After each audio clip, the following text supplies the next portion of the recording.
Have you ever heard of the spirit of accusation? I'm sure that you've read that Satan is the accuser of the brethren. Basically, that just means that the devil loves to condemn and shame and rip apart Christians whenever he can. Now, here's the tricky part. There's a religious version of the spirit of accusation, and a lot of times Christians are operating in it without having any idea. Because of the culture that we live in today, where people are just so mean and ruthless to each other, I think a lot of times Christians blend in with the world and they never stop to realize that what they are participating in is actually demonic. Now, those are strong words, I know, so I'm here to help.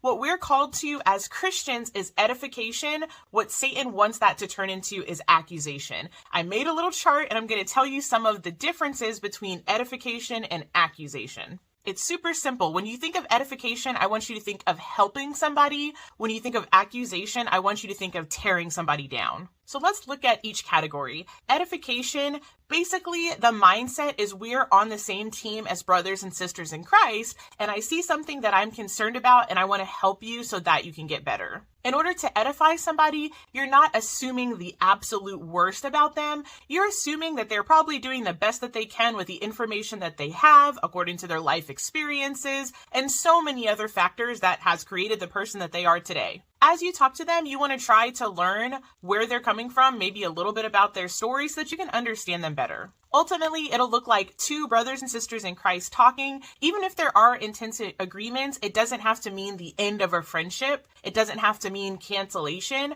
You can agree to disagree, but the whole vibe of the conversation is one of being helpful and learning and building. Accusation is the complete opposite of all of those things. Accusation is very me versus you, and normally the person is coming at you from this level and talking down to you on this level. The tone is one of disgust and anger. They're automatically assuming the worst about the person. It either looks like somebody lobbing an attack at somebody and then running away and not responding anymore, or it looks like endless arguments where people are going back and forth and name calling and motivation attacks are happening between the two people. In the end, likely somebody cancels somebody or blocks somebody and they never talk again, and any potential for a relationship is totally destroyed. And this is not God's heart for his body at all. No matter how wrong we might think somebody is, if we're truly talking to them as if they're our brother and sister in Christ, they're our family, the tone has to be love, even if you're delivering a hard message. I want to leave you with 2 Timothy 2:24-25. It says, God's servants shouldn't be argumentative, but should be kind toward all people, able to teach, patient, and should correct opponents with gentleness. Perhaps God will change their mind and give them a knowledge of the truth. God bless.